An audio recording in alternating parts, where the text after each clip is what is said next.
Avant de commencer cette vidéo, une petite préface dans laquelle je vous explique le concept de la chaîne Les Trois Libertés. Ici, on apprend la liberté pour se libérer du métro, boulot, dodo et s'émanciper du système. Je vous accompagne pour travailler moins et vivre mieux, en bâtissant votre liberté financière, géographique et temporelle. Si le concept vous intéresse, abonnez-vous à la chaîne et rejoignez les emails privés pour recevoir mes meilleurs conseils pour gagner en liberté. C'est parti. Il est 18h30. Votre journée était censée se terminer à 17h, mais vous avez choisi de rester plus longtemps au bureau. Pour vous, c'est stratégique. Pour être bien vu par votre supérieur et décrocher une promotion, vous avez décidé de vous faire mousser. Comme 25% des Français, vous pratiquez le présentéisme au travail. Si vous êtes déjà resté au bureau sans être efficace juste pour être bien vu, si vous pensez qu'il est mal vu de quitter le bureau avant 18h, ou si vous vous sentez gêné d'arriver au bureau en dernier, alors bienvenue au club des présentéistes. Entre les trajets pour se rendre au bureau, les heures travaillées et la pause déjeuner, nous passons en moyenne chaque jour plus de 10 heures loin de nos proches et de nos passions.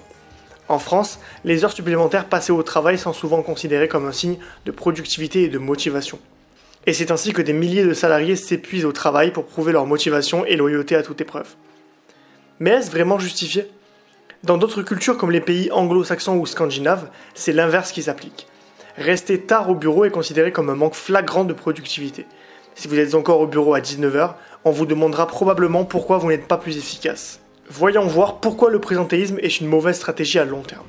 Tout d'abord parce qu'au-delà de son inefficacité avérée, il conduit à l'épuisement professionnel et donc au burn-out. Si vous souhaitez tenir dans la durée, vous devez envisager votre job comme un marathon et non pas comme un sprint. Ainsi, le temps libre et le repos sont tout aussi importants que le travail. Négliger cet aspect fatigue et crée des répercussions importantes sur la santé. Le présentéisme détruit la qualité du travail au profit d'une quantité médiocre.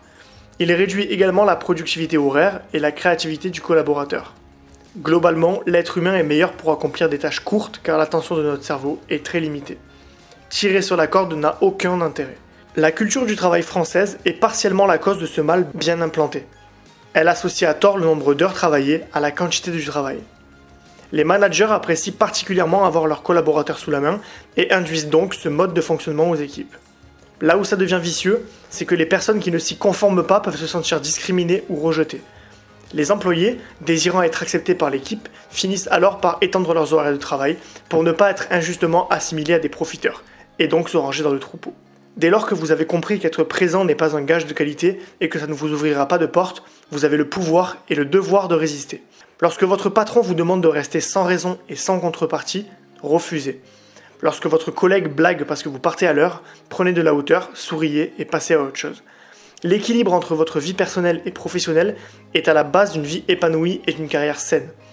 Ainsi, vous serez bien plus efficace et productif que vos collègues et cela se ressentira au niveau de la hiérarchie. Le piège du présentéisme est donc un choix. Le présentéisme peut aussi vous pousser à remettre en question toute votre vie professionnelle. Si vous ne vous épanouissez pas ou plus dans ce modèle de travail, salariat 35 heures, une alternative est possible. Sur cette chaîne, nous sommes adeptes du travailler moins et vivre mieux. Pour y parvenir, nous travaillons chaque jour pour gagner en liberté. Si cette idée résonne en vous, peut-être est-il temps de s'ouvrir à cette opportunité de vivre autrement ? Je vous aide à sortir du métro boulot dodo et à vous émanciper du système. Pour cela, rejoignez nos emails privés et recevez plusieurs fois par semaine des conseils pour gagner en liberté financière, géographique et temporelle.